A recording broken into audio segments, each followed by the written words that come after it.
Gossip aunty पर आप सभी का स्वागत है। और आज हम बात करेंगे उस कहानी की जो न केवल भारत और पाकिस्तान के बीच की टेंशन से जुड़ी है, बल्कि उस इतिहास से भी जिसे भूलना हमारे लिए नामुमकिन है। भारत और पाकिस्तान के बॉर्डर पर एक बार फिर मिसाइलें आमने सामने तनी हुई हैं। तनाव इतना बढ़ चुका है कि हर सांस सुलगती हुई लग रही है। भारतीय फौज ने एक ऐसा कदम उठाया है जिसे इतिहास याद रखेगा। ऑपरेशन सिंदूर। लेकिन आज हम आपको लेकर चलेंगे अतीत में, उस दौर में जब देश बंटा था, जब सिंदूर मिटा था, जब घर उजड़े थे, जब सैकड़ों हजारों लोग सब कुछ छोड़कर भारत में शरण लेने आए थे। और तब इन्हीं रिफ्यूजीज में छुपे थे वो सितारे जो आगे चलकर भारतीय सिनेमा का चेहरा बन गए। आज हम उन चेहरों की बात करेंगे जिनका जन्म पाकिस्तान में हुआ, लेकिन जिन्होंने अपना भविष्य भारत में बनाया। भारतीय सिनेमा का सबसे बड़ा परिवार, कपूर खानदान, उस जमीन से निकला है जिसे आज पाकिस्तान कहते हैं। पृथ्वीराज कपूर, जिनकी आवाज में शेर की दहाड़ थी, उनका जन्म 1906 में फैसलाबाद में हुआ था।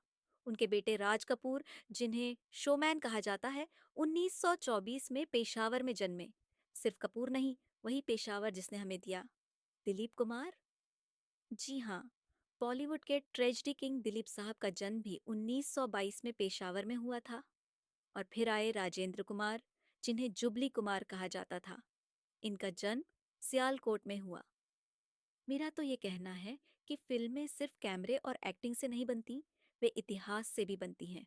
और यह इतिहास देश के विभाजन से भी गहराई से जुड़ा हुआ है।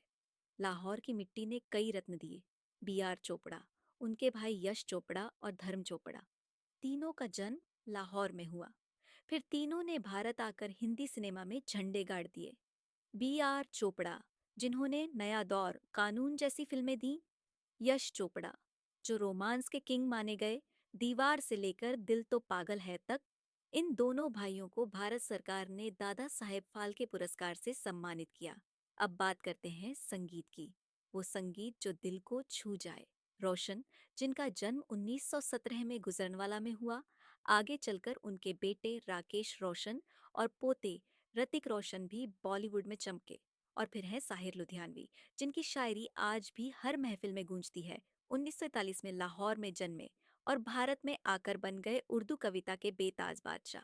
गुलजार साहब, जिनका असली नाम संपूर्ण सिंह कालरा था, 1934 में दीना, अब पाकिस्तान में पैदा हुए।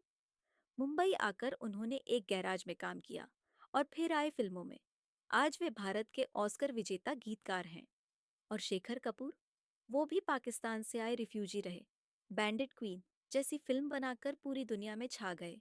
गोविंद निहलानी, जिन्होंने आक्रोश, अर्धसत्य जैसी फिल्मों से सामाजिक बदलाव की आवाज उठाई, वे भी पाकिस्तान से आए शरणार्थियों में से एक हैं।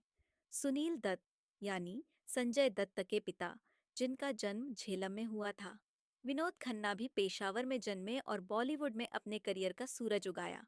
प्रेम चोपड़ा, जिनके प्रेम नाम है मेरा जैसे संवाद आज भी याद हैं, वे भी लाहौर से आए हुए हैं। अब सुनिए एक असली फिल्मी कहानी, रामानंद सागर उर्फ चंद्रमौली चोपड़ा की।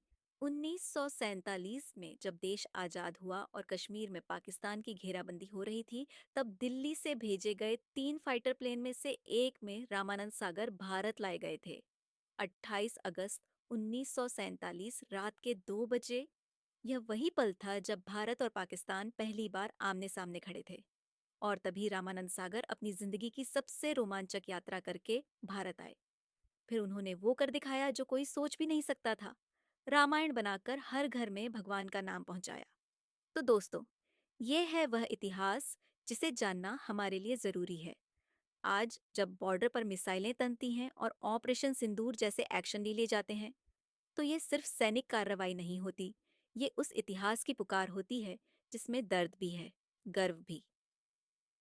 और आज जब हम इन सितारों को चमकते हुए देखते हैं, तो हमें याद रखना चाहिए कि इनकी शुरुआत कहीं और से थी, लेकिन मंजिल भारत ही था।